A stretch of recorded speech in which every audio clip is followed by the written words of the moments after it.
Hello,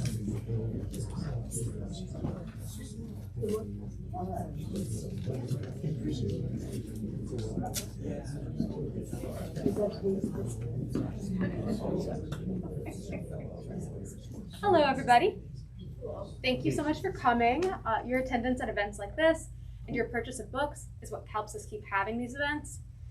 And we love to have these events, so we really appreciate your coming. This evening, we have the pleasure of hearing from Gene Nichol about his new book, Lessons from North Carolina, Race, Religion, I'm out of breath, Tribe, and the Future of America. Gene R. Nichol is a law professor, commentator, and author of Indecent Assembly, the North Carolina Legislature's Blueprint for the War on Democracy and Equality, and The Faces of Poverty in North Carolina, Stories from Our Invisible Citizens. He was the director of the UNC Poverty Center until it was closed by the UNC Board of Governors for publishing articles critical of the then governor and the General Assembly. Since 2015, his research has been supported by the North Carolina Poverty Research Fund. Jill McCorkle has the distinction of having purchased her first 2 novels on the same day in 1984. Since then, she has published 9 other books, most recently the novel Hieroglyphics. McCorkle is a many-time award-winning author, and she was recently inducted into the NC Literary Hall of Fame. She has a new collection of stories, Old Crimes, being published by Algonquin Books in January of 2024. We hope you enjoy. Thank you, and remember you can grab a copy of Lessons from North Carolina up front if you haven't gotten one yet. Appreciate it.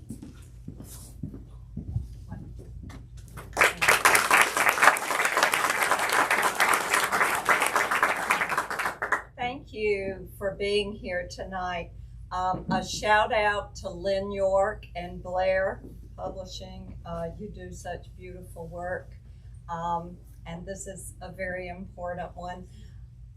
I'm a huge Gene Nichol fan. I'm sure I share this honor with many of you, and on, reliant on his honesty and wisdom that comes to us regularly. And this is a man who could go anywhere. God knows his native state of Texas sure could use him. But we are here in North Carolina so lucky that of all the places he could land, he's with us. He's a Tar Heel. And so with that pitch, how about read a little for us or talk, and we'll go from there. Thank you, Jim. I'm going to stand up because I'm just used to it. So, but it's great to see so many of you here. A bunch of old friends, a bunch of new ones, wonderful mentors to me. My links to North Carolina, which thankfully have become deep and abiding. So thanks for being here, students, colleagues, old friends, people who I think of when I think of North Carolina. I also want to thank Jill for being here. You'll understand this. Well, let's say this. We have 2 people who've written books tonight on this panel. One of whom is in the Hall of Fame for North Carolina writers, and the other of whom is decidedly not. And I just want you to, I don't want you to be confused. I'm confused about that. I've gotten to know Jill because she's not only a great North Carolina writer, but she's become one of North Carolina's greatest writer activists, and so our paths have crossed a lot on that front. But as she knows, it makes me nervous and intimidated when I'm in the room with her. And that's as it should be. We were just talking I was explaining that I'm reading hieroglyphics. I'm stunned with how astonishing a writer that she is. And I can't exactly explain that to her. It has occurred to me though, okay, so I can do a little bit about law and a little bit about politics, but Jill does life. I mean, just fucking life in a way that is so textured and complex and so full of affection. But mine is made up, Gene. Yeah. You're dealing with the real stuff. You may be right about that, but I don't believe a word of that is made up. That has come from, I don't And know our where. democracy allows. And so I figured out the real difference between us is I could have worked for 40 years and not be able to write that book because I can't see what she can see. I'm not deep enough. My wife is here, which is great, and she would explain that I'm just sort of clueless on many fronts. And Jill is the opposite of clueless. So it's a real honor to have her here, and I know you all know that too. It's great to be at Flyleaf, my favorite bookstore, your favorite bookstore. I just was at Quail Ridge a couple weeks ago, and I told them that was my favorite bookstore too.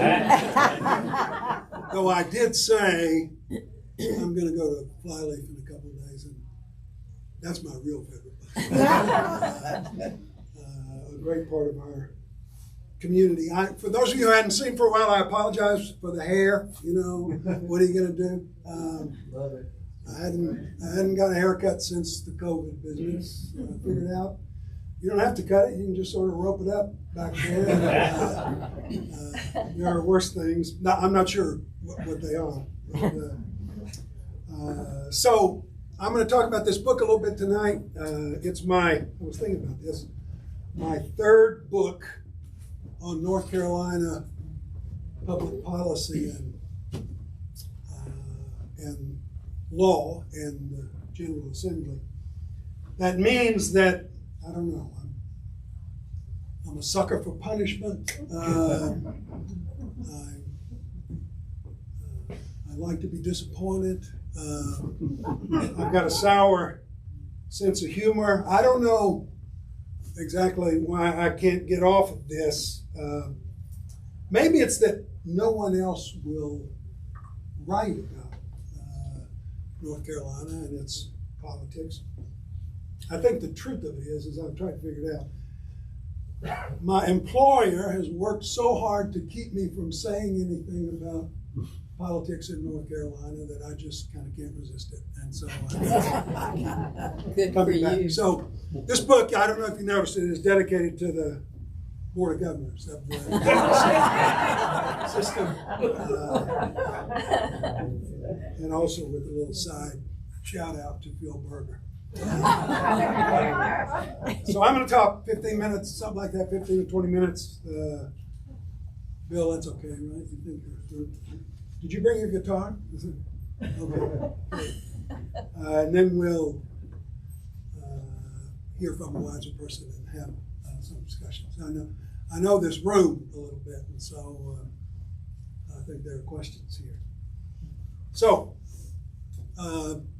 over the past dozen years, North Carolina, traditionally seen as a moderate beacon of Southern progress, has embraced a vivid and trailblazing war on democracy, equality, and constitutional law. Our crusade against electoral freedom, against people of color, against poor people, LGBT folks, women, public schools and universities and independent courts has been pathbreaking. It's what the New York Times calls our pioneering work in bigotry. Good branding, that. As I was thinking about this, I know it can be hard to tell where to begin. remember Lily Tomlin said one time, no matter how cynical I get, I can't seem to keep up. But in North Carolina, you can almost always figure out where to begin, and that's race. From our first day as a colony until this very morning, race isn't everything in North Carolina, but when it comes to mauling democracy and casting aside the meaning and mission of America, you can always turn first to race in the Tar Heel State. So, here since 2010, when our most times all white, or at least extremely racially segregated Republican caucuses have repaired to their closed meetings to craft the laws for the state of North Carolina, meetings that even Republican lawmakers have called sessions of the old white men's club. These legislators have given us the largest, most pervasive racial gerrymanders ever seen in the United States. They have given us the harshest voter suppression laws passed by any state in the last half century, the greatest, most distorting political gerrymanders in American history. They've used surgical precision to make it harder for black people to vote in North Carolina. North Carolina Republicans have been caught, the courts have told us repeatedly, with the, quote, smoking gun, repeatedly embracing racial discrimination to disenfranchise their enemies. They repealed the Racial Justice Act. They responded to the Black Lives Matter movement by making it harder to get access to police videos.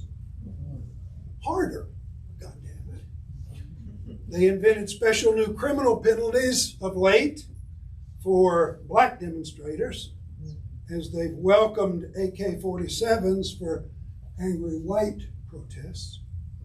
And now they have the nerve to tell us what we can learn about our racial history after passing a law lionizing Confederate memorials, explaining that the Civil War wasn't actually about slavery, only tyrannical northern tariffs.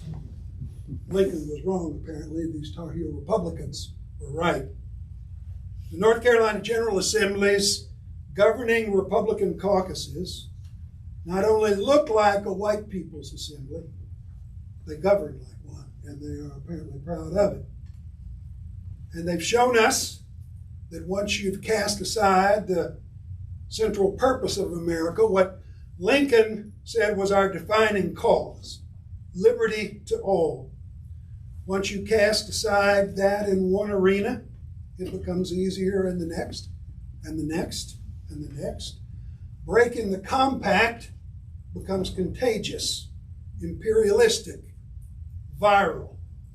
So what they've done in race, they would do again in religion, imposing a regime of white evangelical Christianity on everyone else, a regime that is neither democratic nor humane, nor least of all Christian. They launched one of the nation's most aggressive and most hypocritical crusades against poor people, as if low-income Tar Heels could acceptably be deemed strangers to the Commonwealth, the disappeared, the invisible, the despised. And we've added withering new battlefronts against gays and lesbians, against women, which now picks up speed, against public schools, public universities, the courts, the rule of law, and democracy itself. Someone back there who knows about public universities, I think. And today, as you know, they relentlessly aim their venom against transgender folks, especially kids, their latest targets, as they search time and time again for our most vulnerable members and make to do them harm, as if cruelty itself could be a defining political principle. And all this began to unfold here in North Carolina even before Donald Trump launched his longed-for marriage of The Handmaid's Tale and the Hunger Games, creating here what some states have deemed the North Carolina playbook. It's clear as well what our common theme has been, how we've done it. Our unstated but persistent creed. This is the compelling notion that some of us count and others don't, or at least some count a lot more than others do. We've said systematically, organically, chronically, that some of us are the full members, the real tribe, the owners, the chosen, the full Americans. Others may be allowed to enter, to remain, but they're like tenants, passers through. They exist here at the main folks' sufferance. The real tribe might tolerate them a little bit, but that's the most that could be asked.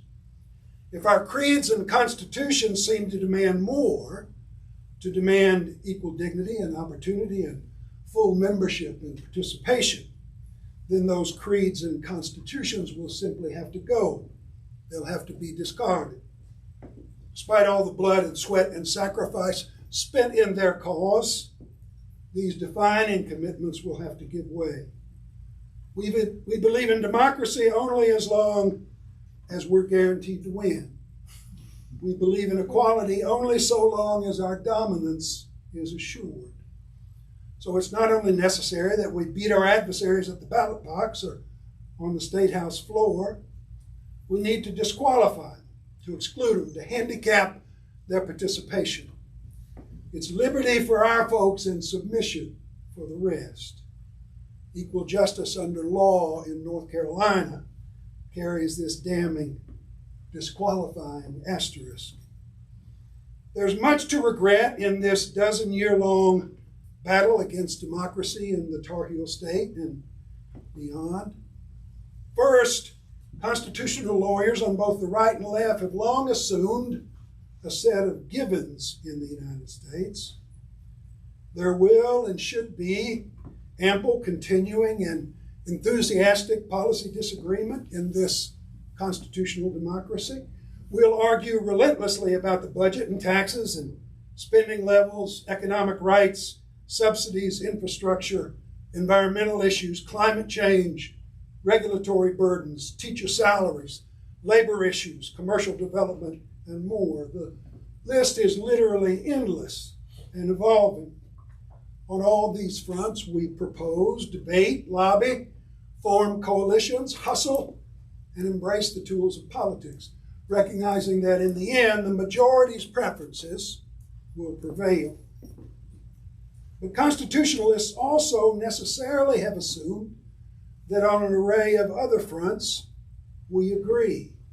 These are the foundations of constitutional democracy, its fundaments.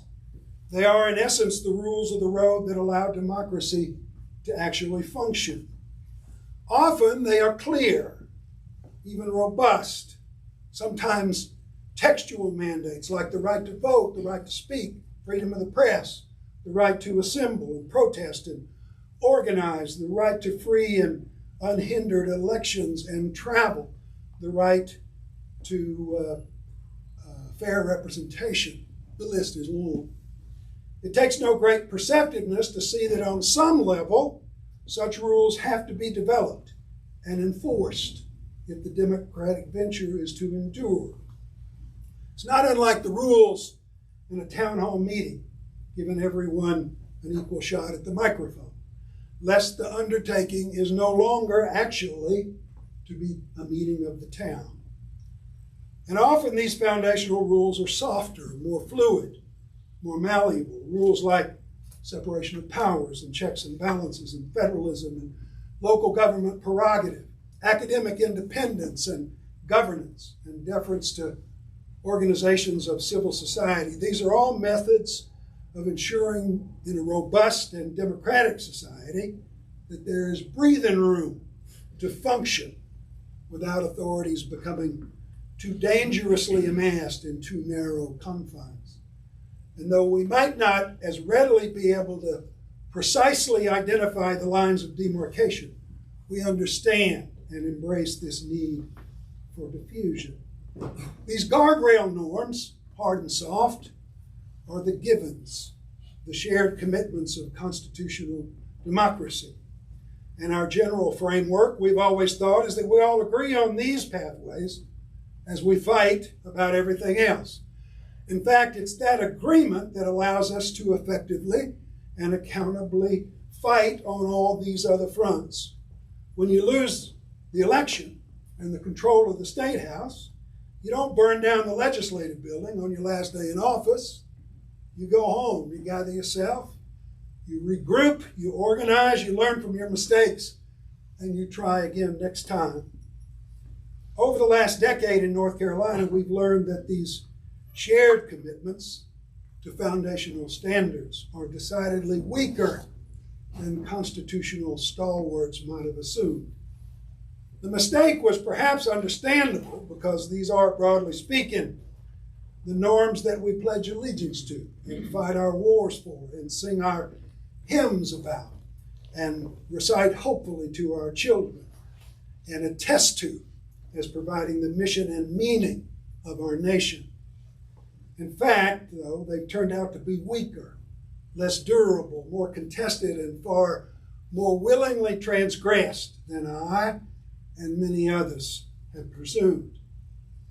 If one was inclined to be generous, it could be said that sometimes these breaches may have come from what could be labeled as inexperience or the over-exuberance which arises from the assumption of newly acquired powers. I think of a lot of the General Assembly's moves to run roughshod over institutions like the Academy or even the judiciary in this way. The most frequent refrain I heard in my run-ins with Republican lawmakers and trustees was that I better get it through my head that there's a new sheriff in town, and that if I knew what was good for me, I'd better join the posse, that the folks who sign your paychecks will tell you what to say and when to say it. Such is the way of the world, the theory goes. Even if an actual university, or more important, an impartial court, couldn't possibly operate in such a fashion. Much of the North Carolina crusade against democracy comes from highly informed and experienced sources. North Carolina Senate President Pro Tem Phil Berger and North Carolina Speaker of the House Tim Moore are knowledgeable, senior lawyers. They are the principal architects of the overarching assault. Their staffing henchmen are effective and expert. The Republican redistricting and voting regulation leaders of both chambers have been, over the decades, among the world's leading manipulators of the political process. They knew precisely the impact of the denials of equality they strove to inflict. They meant to do exactly that. It's what they were after. In addition, these folks are heavy participants in national Republican networks that are out to thwart majority rule. When these leaders, seasoned or otherwise, have been joined to a much broader political base that has come to accept and even to cheer for the destruction of traditional constitutional guardrails, the underlying preconditions of democratic government have been dramatically damaged. That is tough news for any constitutional lawyer or any citizen. It also forcefully reminds us of the strength of the ancient and ever-present lust for power. And it reminds that it is absurd and naive to assume that we can just out-organize democratic suppression. It's impossible. Second, on the lesson front, Democratic Party opposition to an all-out battle for democracy has sometimes proven incapable of embracing the urgency, the resolve, the will, and the steel-driven strength to meet the literary existential challenges of this day.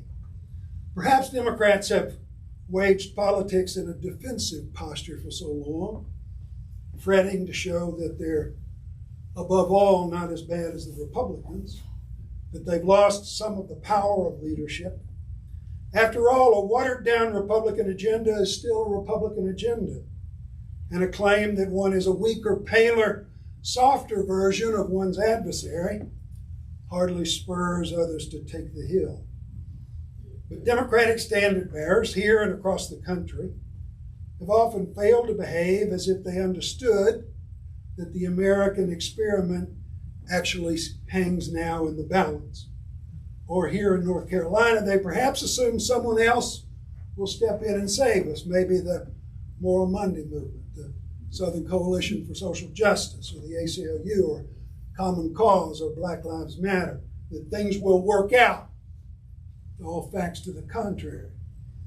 Third, and finally, it's now clear that the courts won't save us.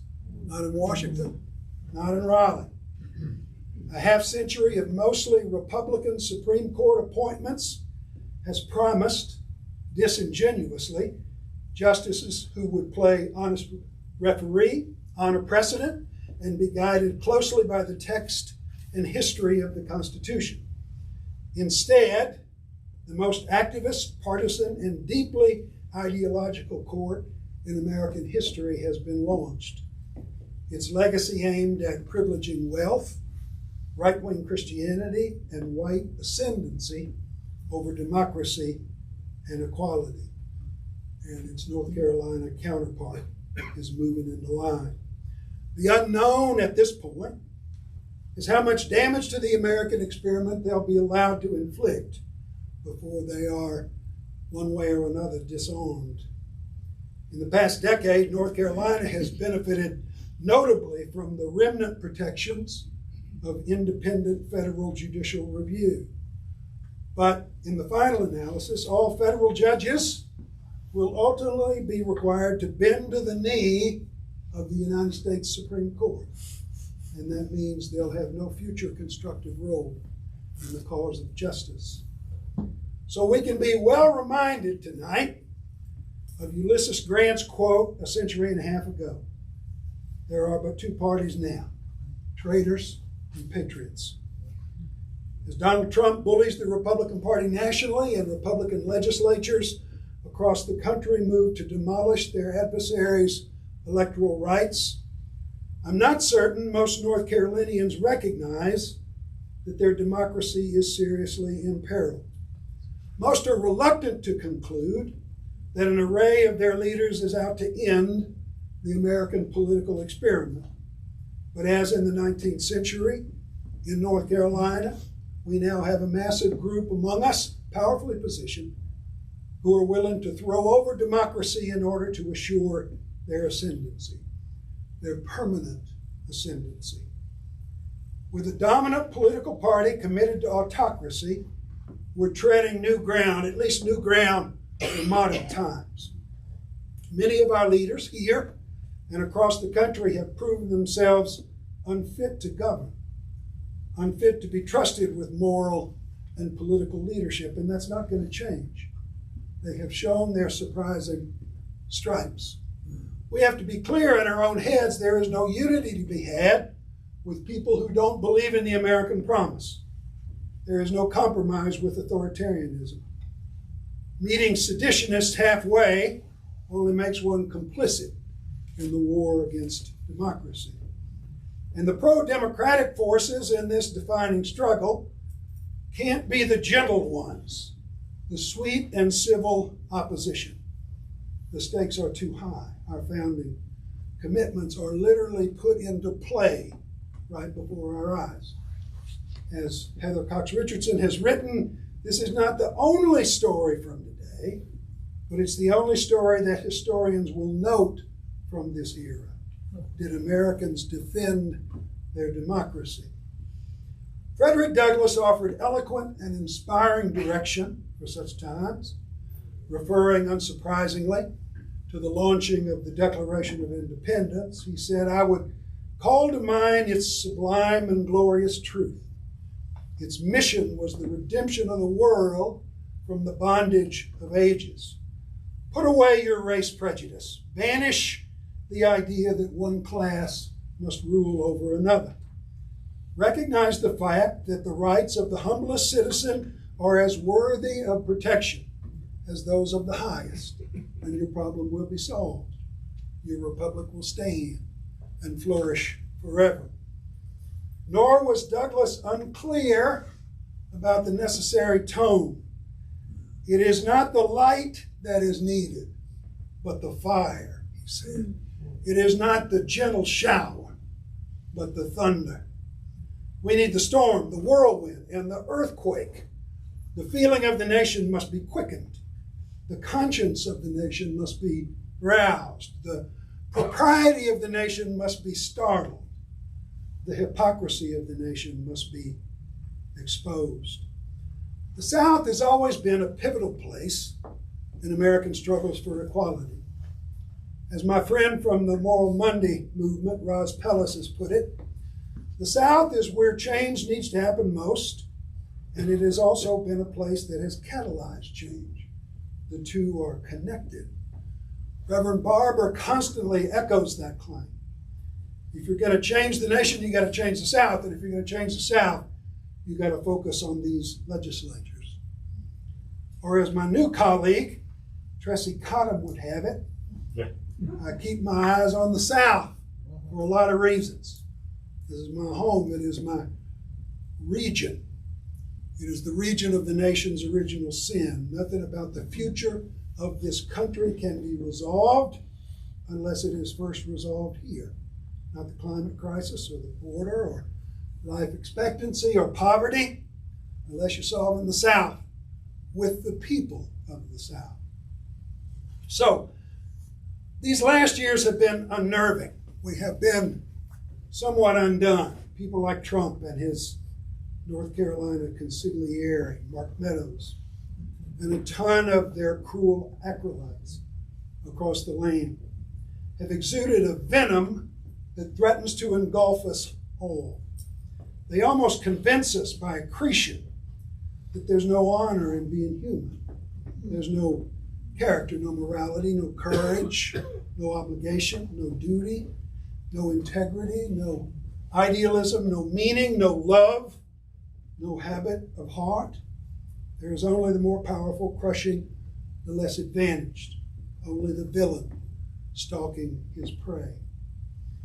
But even as an old man, I'm confident these loathsome types cannot prevail. I see their demise in these powerful people-based movements, these green shoots, these glorious eruptions in Kansas, in Wisconsin, in Nashville, but even in Montana, over and over again, of course, on the streets of Raleigh. It is singular and crucial work we are in. Deeply diverse societies often founder, brutalizing their most vulnerable in ways that demolish the humanity of all. But no decent person can long for or abide that fate. So this is tough work, the toughest. Now the United States and North Carolina's defining attestations are put inescapably and completely to their mettle. Many apparently would bolt from these historic demands, insisting on privilege rather than long declared and defining principle. But not all of us, not even most of us. And the mission, it turns out, is of the highest order.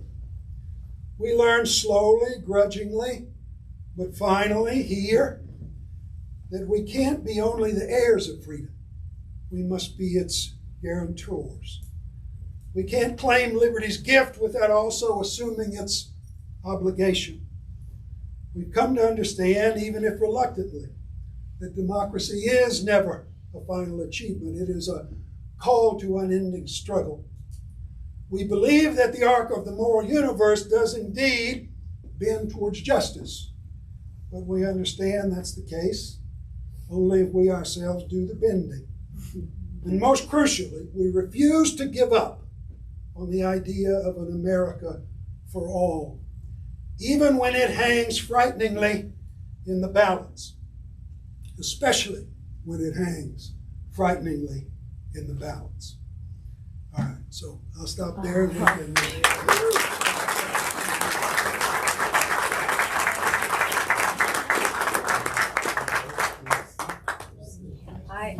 I think you you covered you covered it all. This book is so full of the horrors and everything we should be deeply concerned about, and yet you do keep popping right back up with that surge of hope, and it's hard to keep it kindled. So what advice, I mean, I'm starting with the most obvious question, what advice do you have to all of us to keep it kindled? Because last week's news was pretty devastating. And we could almost say that, couldn't we, Jill, the week before? Yes. And the week before. I deal with young people a lot. Some few of them are here, which presents this question all the time. I mean, it does to me, it does to, in conversations with them. What can you be hopeful? What is it that keeps an optimistic spirit afoot? And I've got two sort of, that's changed over time for me. I've won a battle or two, but I have lost many. And I have a less rosy prediction, I suppose, of the future than I might have had when I was young. I think of hope or optimism in two ways. And one of them I can keep with me sometimes. The other I can always keep with me. So I commend the second one to you. I believe, students have heard it said ad nauseum in the notion, as was said from Dr. King, that the arc of the moral universe is long, but it bends towards justice. I'm a sort of an idiot about Fannie Hamer, and her sense of optimism was magic, and she would say, if I fall 5 feet 4 inches forward for freedom. That encompasses something of a belief that there's going to be progress, that the arc is bending. When I was younger, I had that every day. 7 days a week, I believe that the arc of the universe is bending towards justice. Now, maybe 2 days a week, 3 days a week, and that's worrisome, I know.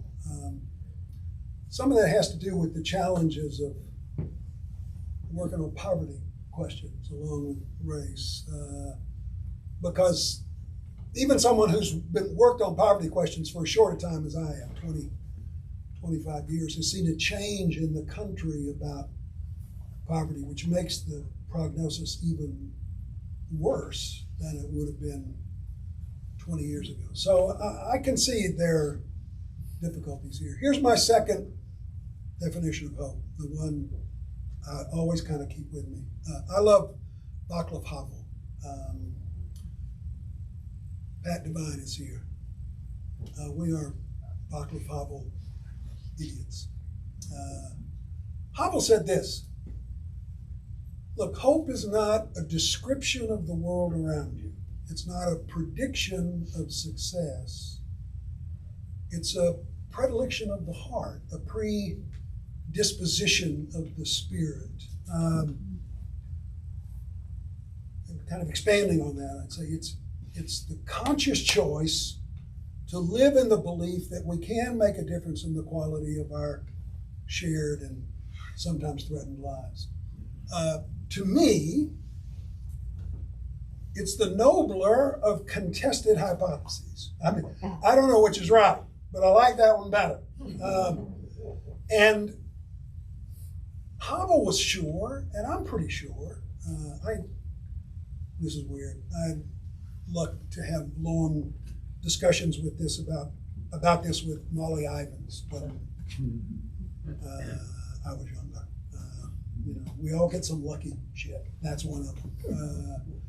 And I believe that living in hope with the understanding, the working assumption that we can make a difference in the quality of our shared lives is a better way to live. I'm just pretty sure of that. So if on some days I can't carry Mrs. Hamer's vision of hope, I can almost always carry Havel's. And in my old age, that's going to have to do me. So I recommend Havel to you. And then a couple days a week, douse yourself in Vanilla Hamer. And that'll lift you to go forward. Well, when the Poverty Center was shut down, I think a lot of people would have wanted to just leave the building, and you turned around and, I mean, obviously, a huge amount of courage. You didn't join the posse. What's more, I think you settled up and started chasing them away. So, where did that courage? I mean, because it's a combination of hope and courage that we need, I think, to get out of this. I think we need that. I think there are great examples of it. Great examples here in North Carolina. Great examples even from people I know. But I'm not one of them. People sometimes say this to me, well, you're courageous. I mean, let me tell you this. I'm a tenured law professor. Nothing requires less courage in American life than being a tenured law professor. I've known all along, every week. I've been an academic for 45 years.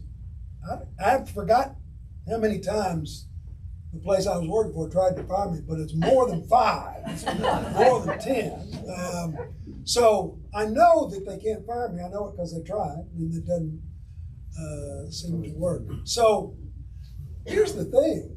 I love being a teacher. Teaching class is still my favorite thing to do. I love writing and engaging with young people who are anxious to learn about the prospects for their professional lives. So my theory is I'm always going to have that, and you can bump me up a little bit, but that's the best you're going to do. And now I have from an early age been sort of obsessed with the American experiment and commitment to equality and liberty. And I've thought we all ought to do our part in that. That's a powerful contest in which to engage. And I've done a whole bunch of I've got a weird career and had ups and downs and different kind of positions and stuff. But as I explain to people, I've always just thought of myself as an equality lawyer. I'm an equality lawyer who works in different vineyards, depending on what's going on. When I went to law school, I believed this was the thing to do because I looked at Thurgood Marshall and Chief Justice Warren and William Brennan, and I thought, this is what you do to help a society make progress. And you could do it, and it had a chance for success. And I believed that. Now, some years later, you couldn't believe that. Now, you would have to be close-eyed to take that view. But that's meant there are other ways to work on those issues. You work on them in the halls of legislatures. You can work on them.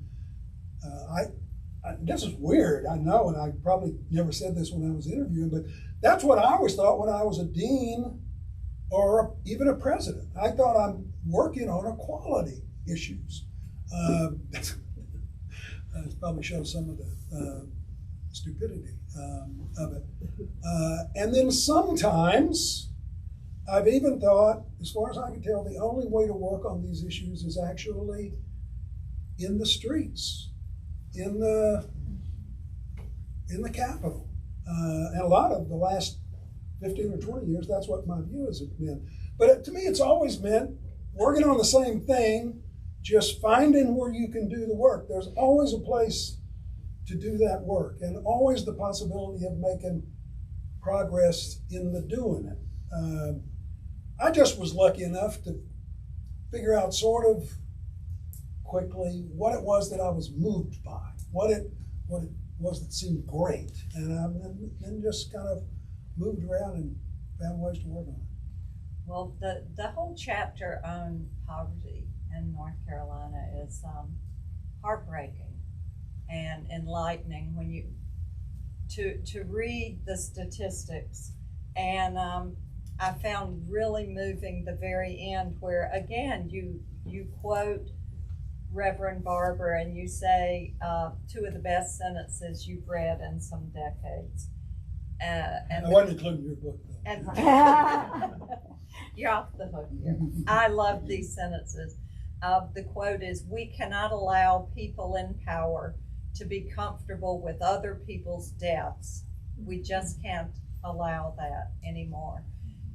I mean, it speaks to poverty, it speaks to race, it speaks to everything, and back to equality. It does, and back to the themes that we sort of began with. Because this is a tragic thing about the way we govern, it seems to me.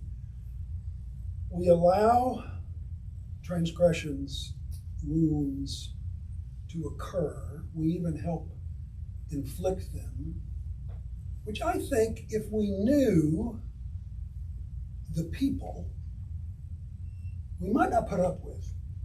But we don't know the people. We don't know them. We don't know what their lives are like. We have no experience of it. And this was sort of a defining, last 20 years I've interviewed a lot of low-income folks and talked to a whole lot of people who work in the poverty arena in North Carolina. Here's what that has left me to think. The people who make decisions, public policy, of course our legislators, but also in truth, lots of others, the heads of our hospitals and Blue Cross Blue, lots. This is a embracing notion. They know almost nothing about the lives of poor Tar Heels. They're not aware of them. They're from the other side of the track or whatever. They haven't chosen, obviously, to familiarize themselves with it. So it's a clean slate. They know nothing about the challenges of poor people. And poor people are very aware of this. It's quite common of low-income folks to say, I know what they say about us down in the State House, for example. I just wish they would come here and see us, see what my life is like. I think they wouldn't say that if they saw it. So here's the thing. Huge percentages of people in power know nothing about the challenges faced by poor Tar Heels. Not knowing that, they fill that information void with a set of predispositions, which they've come to believe. Those predispositions are almost uniformly negative and uniformly wrong, inaccurate. They know nothing of which they presume, but they presume that all these poor folks are unworthy. You know that. They're lazy, they're abusing, they don't care about their kids. Anybody would be wealthy in the United States if you just worked hard. Things which have no kinship to the life of most low-income Tar Heels.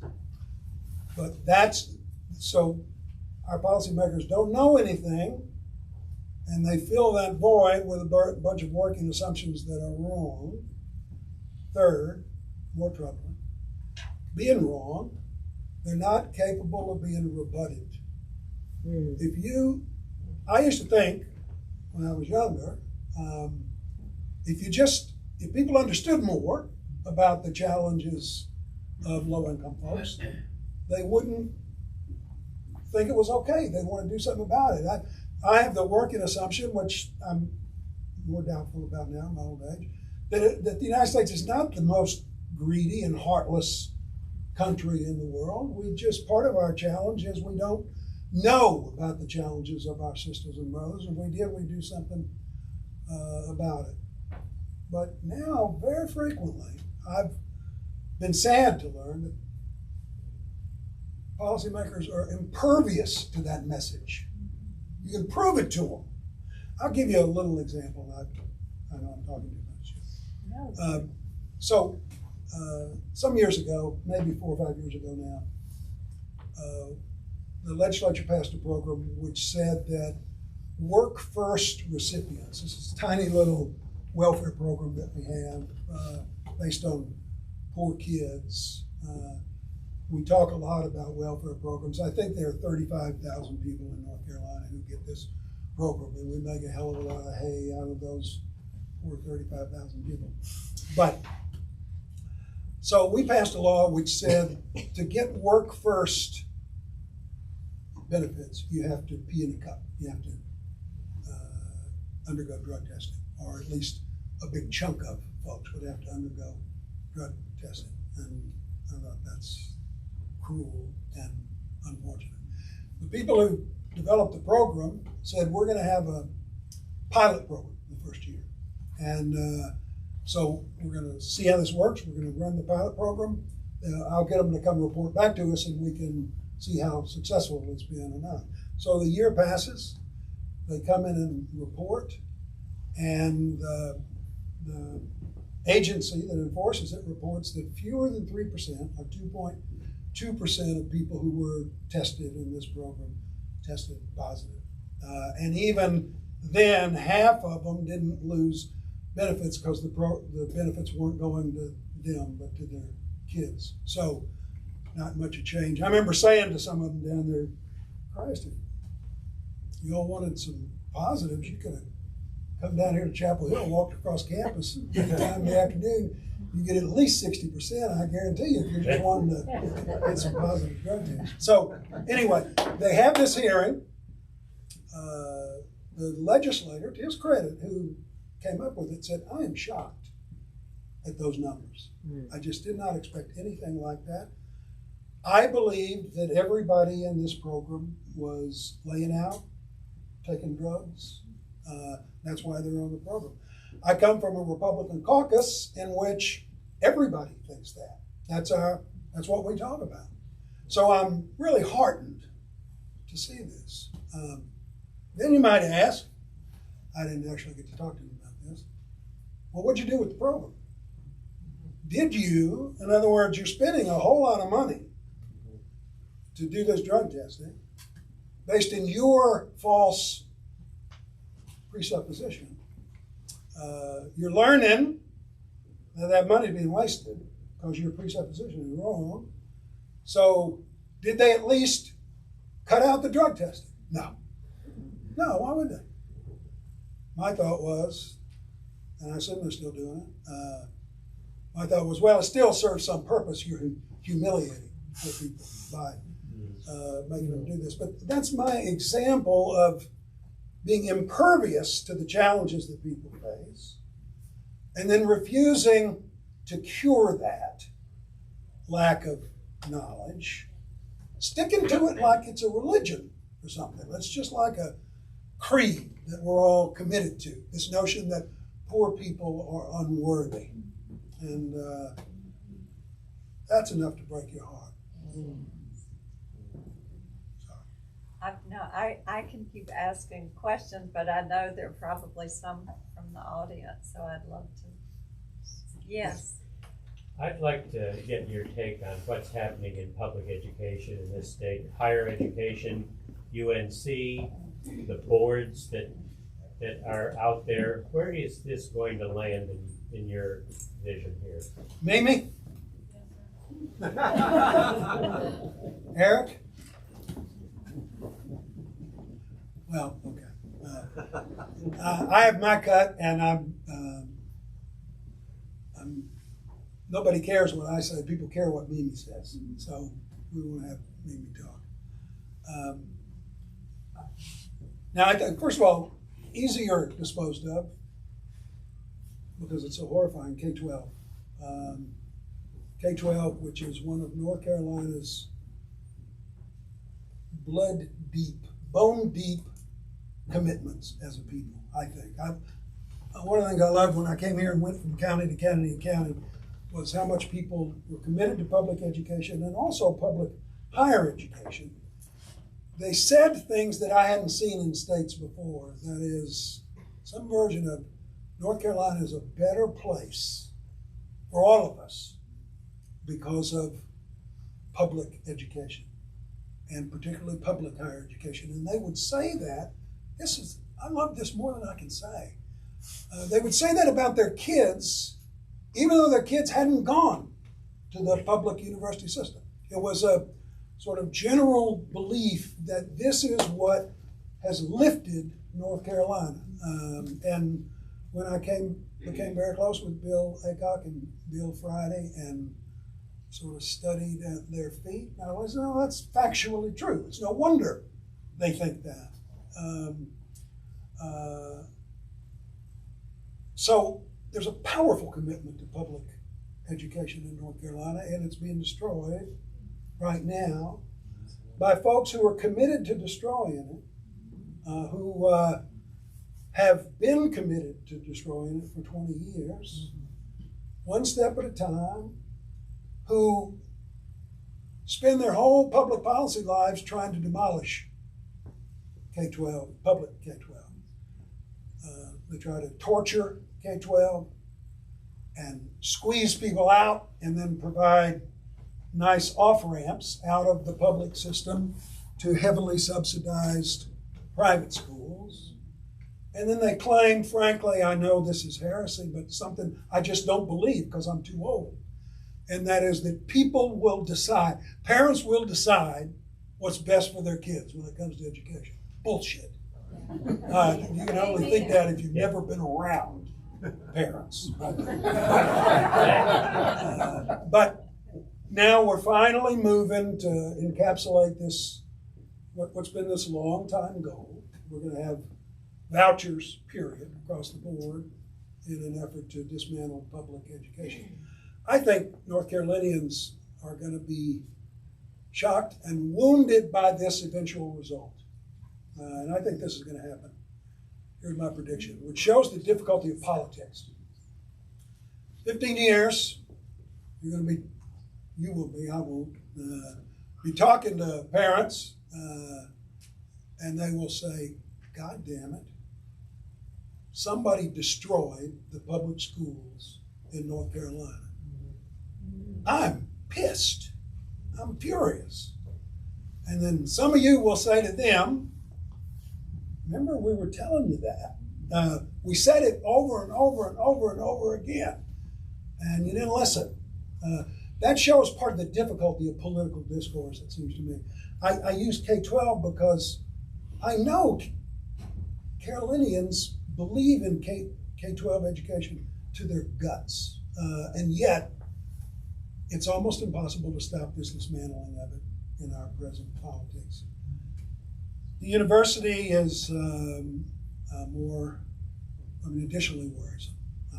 There can't be much doubt about that. We are, in my view, we don't have a governing body. We have a occupation force who does not believe in public higher education, does not believe in its values, does not believe in its prospect, doesn't believe in its magic, which has transformed this state. I don't think this is speaking out of school. Both Bill Friday and Bill Aycock, as I said, who I was really lucky to be really close with, I know at the time of their deaths, they thought that this life's work of theirs was seriously jeopardized. And it is. It has been. These folks have no interest in the values that Mimi works for. They just don't. They have no interest in the racial challenges that we face in a state like North Carolina with its history, the more this operation can be for white and wealthy people, it's all the better. That's just like cream on the cake. And this is sad, and this will make people mad, but they have demanded a regime in which we have only cowardly leaders, because they're not going to put up with anybody otherwise. And I understand that. I think it's tragic. I think of Bill Aycock when I think of a lot of these folks. I asked Bill Aycock one time. Bill Aycock gave me his papers. He was the chancellor during the speaker ban. And I was amazed by him. I wrote a lot about him. We met with him over and over again. And I said, Bill, I don't see how you had the courage to do this. He traveled all over the state denouncing the speaker ban, went to the legislature and denounced the speaker ban, was threatened in his job, and he denounced the speaker ban. He would not stop, and he did it until it was repealed and litigated. I said, Bill, how did you have the courage? I just don't. He said, well, I don't have much courage. He said, when my friend Bill Friday came and asked me to be the chancellor, he was a professor at the law school, I said, all right, I'll take a turn. I'll do it. But I don't know how long it's going to last. It may last a week, it may last 10 years. Because I'm going to do what I think is right. And if people don't like it, they get mad at me, what are they going to do? They can fire me, and I'll come back and teach my classes. I'll be the happiest man on campus again. So I've got no stake in this in that way. No incentive to betray the university and its values. We don't have leaders like that here. We haven't for a long time. And here's the thing. I know, and people can rightly be mad at me. I get it. This is easy for me to say. I got fired as a president of the university. So that just shows, what my advice leads to. But here's the thing. We have leaders who say this every day, one way or another. I could do my job. I could stand up for the university. I could stand up for its values. I could decide, for example, we're not going to, deny tenure to the author of the 1619 Project, the most modern, embarrassing case of racial discrimination, internationally exposed. I'm not going to put up with that. That's a little over the top. But no, our leaders say, oh, no, it's okay. We'll live to be until tomorrow. Well, okay, think about this. This is what they believe, and I know it, and I know it's accurate. They believe if I do my job, if I do what I'm supposed to do, then they'll just fire me, and they'll get something worse, somebody worse. Mm-hmm. So it's important that I not do my job. I not stand up. I not carry out my responsibilities. I'll say this. I think those things might be true. Maybe you would be fired. But that is the excuse that forgives every single sin. There is no sin that won't forgive. So my view is I'd rather have one of the people who works in maintenance as the chancellor. I mean, odds are 50-50, it'd be better than it won't. You can't, this is what the powers that be don't seem to understand. It's not as if you can pillage this university and destroy every one of its values, and then in 10 years, when your kid graduates from high school, you're going to be able to send them to one of the premier universities in the United States. It ain't going to be here. The academy is competitive. These professors can go other places. The best ones can go immediately. So this destroys us, literally. we've got two questions on the floor, this one and then your second. I think you've mischaracterized your credentials. You said you're a lawyer, but you're actually a theologian. I started adding up we got sin here, we've got hope, we've got love. I think you've got another career possibility. I'll join that church. I'm looking here, one of your things is religion, and you've got quite a bit here that's pretty discouraging as a Presbyterian pastor, I'm speaking. Be so bold, if you would, to say a few things about how change can be possible without some change in the religious spirit and tenor of the state. I don't see it's possible without that. You've added up the evangelical vote, the evangelical co-conspiracy with all the issues that have been destructive.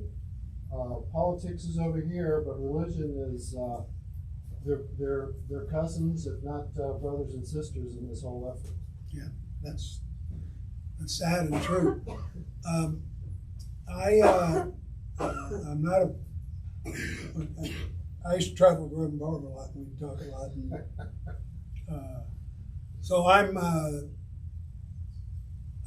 he would say I preach. I don't like the term preacher because it implies that I'm a holy man, which I'm not. I have no virtue. So, but I do. I've preached quite a bit. It's astonishing. A lot in black churches, which are, I don't want to offend anybody, but much more fun. Not only better music, but better audiences too. And I kind of like it, which is unusual because I grew up Catholic. And Catholics don't know a damn thing about preaching. They can't preach at all. They don't even believe in communication, actually. Catholics believe in evangelical work through procreation, not through communication. So I didn't, I'm sorry. Pat Devine used to be a nun, so she's got complicated views about this. But you asked a serious question about the impact of religion. I included that chapter on religion because I had begun to study and think and explore a little bit. Mine's amateur exploring, as you know, about the negative effect of political generosity by white evangelical Christians in North Carolina. I came across it a lot. There were difficulties with white evangelical Christians, often even in the Moral Monday movement, but not all Protestant religions, obviously. As I explored it, here's what I was starting to see. So, a very heavy percentage of the sort of core Republican vote in North Carolina is white evangelical Christians. And they are the most opposed to welfare programs, to benefits programs of any kind, to taxes, to health care for North Carolinians, the biggest opponents to the Affordable Care Act. They are the most likely to believe that there's no racism in North Carolina. Astonishingly.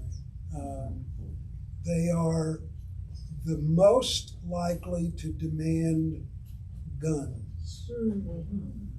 Now, I've had some talks, done some talks. I say, okay, I disagree with you, but I think I know where some of your abortion stuff comes from. How did you get to be a Second Amendment person? I mean, Jesus may be a lot of things, but he was not a gun guy and would not have been.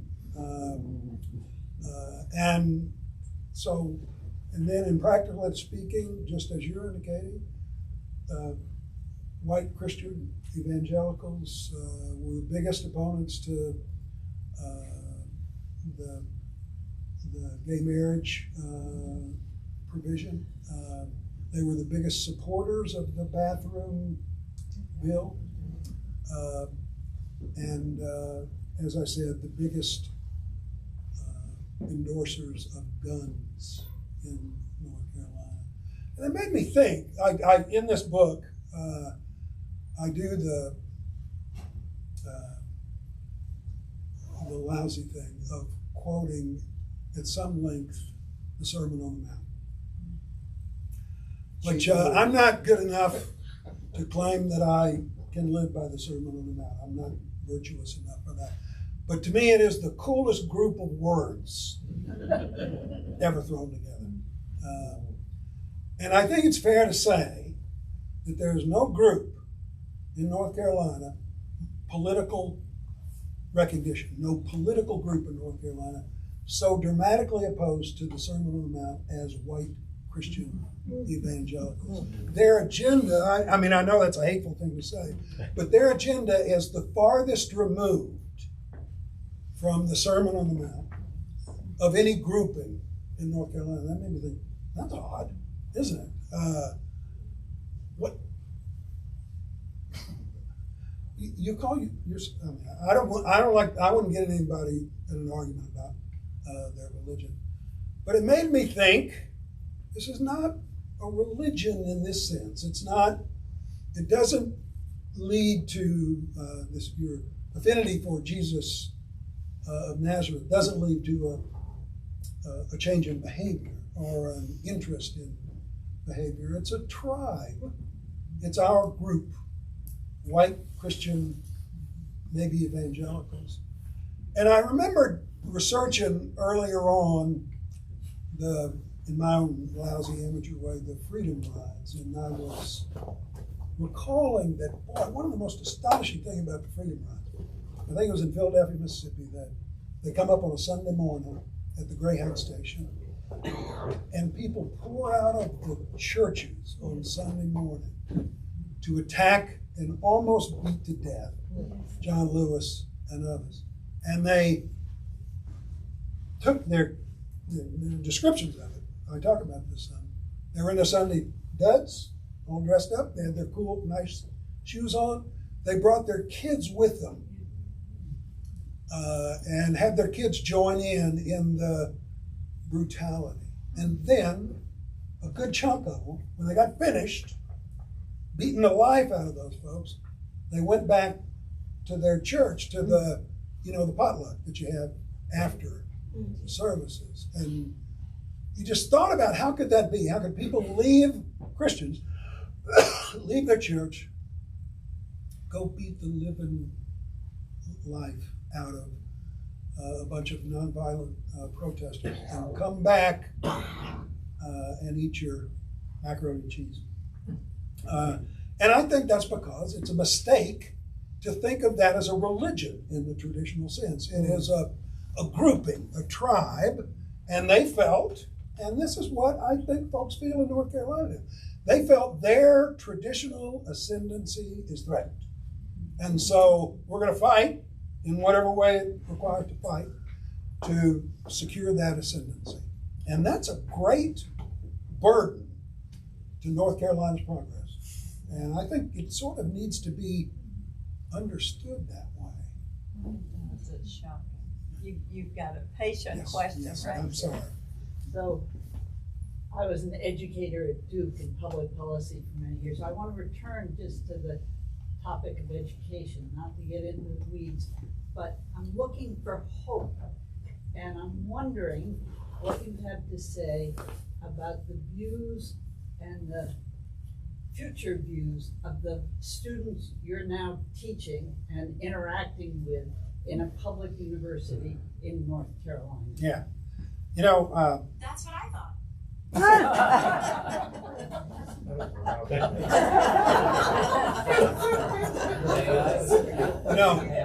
Let me just say, I'm going to speak about Carolina students, not Duke students. And I want you to. Okay. Because we It's one of the great reasons to be a faculty member, as y'all know. Students are a constant source of hope and amazement to me.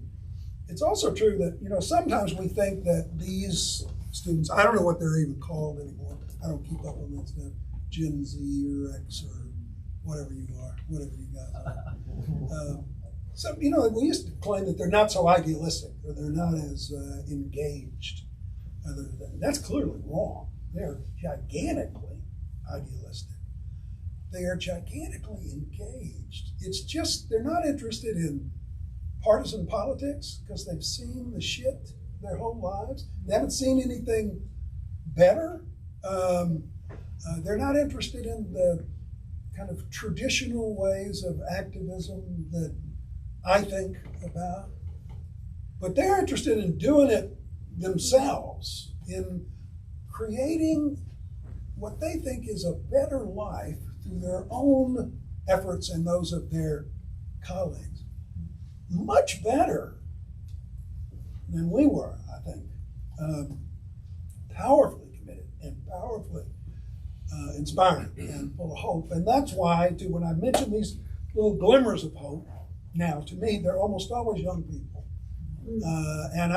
There's an old Pete Seeger song, the line is something like, and when your fingers can strum no longer, hand your banjo to young ones stronger. And that is my great hope. I'm just sorry that we're burdening them to dig from such a deep well and able to provide them so little actual advice, because people my age, we haven't done that well. We thought we were idealistic as could be, and it just turned out not to be so.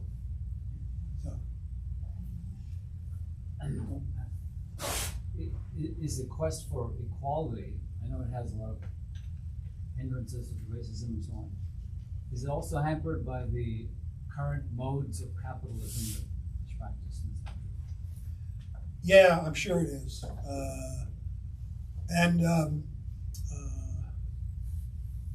You should read his new book, Desmond, Poverty Book, Poverty in America, which is good at shifting that focus to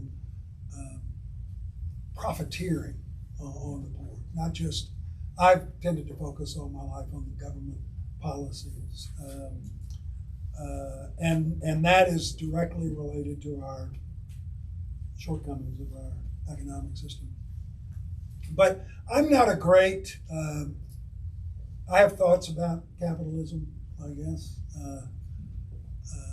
I'm not a great expert about it. I've always found in my own struggles over public policy that I don't have to go all the way to where Bernie Sanders is and tell people that I'm a communist or whatever it is,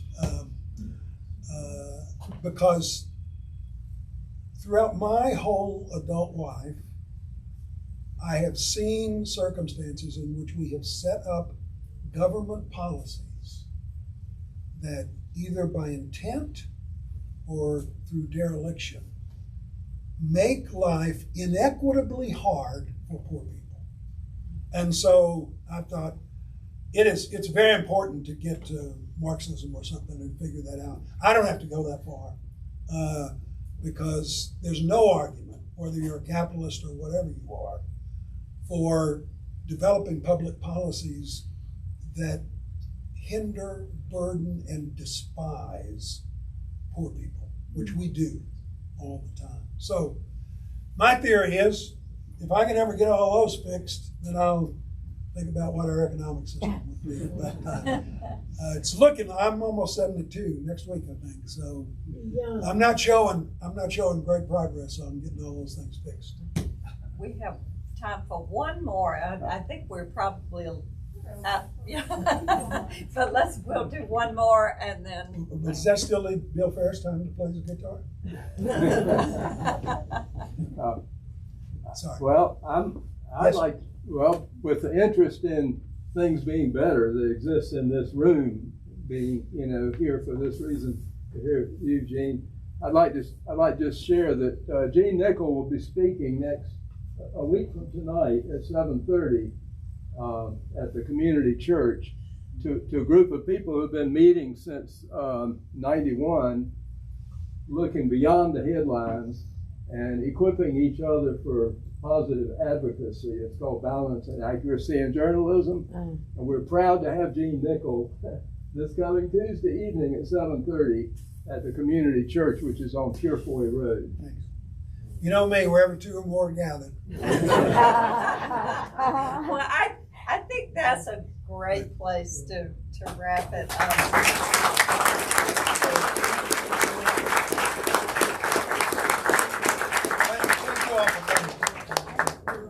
Thank you. Good to see you, Susan.